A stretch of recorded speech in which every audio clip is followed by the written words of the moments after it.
কেমন আছেন সবাই? ভালো তো? আমিও ভালো। আজ একটা বাঁধাকপি নিয়ে এসেছি। বাঁধাকপির গল্প দিয়ে শুরু করব। এ সময় বাঁধাকপি ওঠে তো জানেন। জানেন মানে কি? মানে আমরা তো আগে শীতকালে খেতাম। এখন সব সময়ই যেন বাজারে সব রকমের সবজি অ্যাভেলেবেল। তাই বাজারে গেছি আমি। গিয়ে এবার কিছু সবজিওয়ালা শুরু করেছে, দিদি বাঁধাকপিটা ভালো আছে নিয়ে যাও। ভালো কথা, যথারীতি আনলাম বাঁধাকপি। দেখে তো খুব সুন্দরই লাগছিল। সেটাকে কি করলাম, কেটে কুটে ধুয়ে পরিষ্কার পরিচ্ছন্ন করে, এই সময়ের বাঁধাকপি পোকা টোকা হতে পারে, তাই কি করলাম, একটু গরম জলে ভাপিয়ে নিলাম। ভাপিয়ে নিয়ে দেখছি যে ভালো, খারাপ না, কিন্তু সেই রকমভাবে মজে যাওয়া ব্যাপারটা তার মধ্যে ছিল, মানে নরম হয়ে যাওয়া। আর যেহেতু এখনকার বাঁধাকপি স্বাদ হবে না এটা জানি, তাই তার মধ্যে একটা বাজার থেকে একটা বড় মাছের মাথা নিয়ে এসেছি, সেটা দিয়ে আজকে হবে বাঁধাকপি। কাতলা মাছের মাথা দিয়ে বাঁধাকপি করলে তাতে আদা রসুন লাগে না, তবুও বললাম যে বাঁধাকপি, এখনকার বাঁধাকপি মানে ওনার কোনো স্বাদ গন্ধ কিছুই নেই।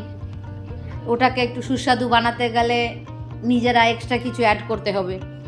তাই কি করেছি, একটা বড় কাতলা মাছের মুড়াকে ভালো করে বাজার থেকে নিয়ে এসে জম্পেশ করে কেটে কুটে ওটাকে ধুয়ে ধায়ে ভাজা বসিয়ে দিয়েছি। ওটা আলাদা কড়াইতে করছি, কারণ একটু সময় নিয়ে করতে হবে।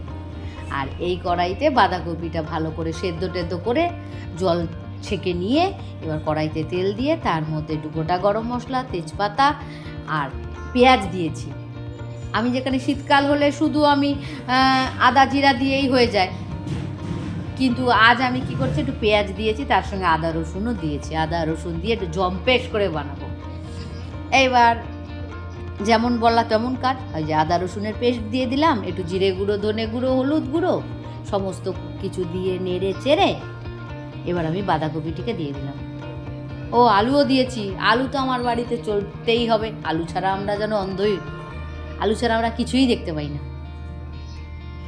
ভালো করে নেড়ে চেড়ে বাঁধাকপিটা দিয়ে দিয়েছি। দেখেছেন, এ কে বলবে ভাপিয়ে নেওয়া বাঁধাকপি ঝুরঝুরে হয়ে আছে?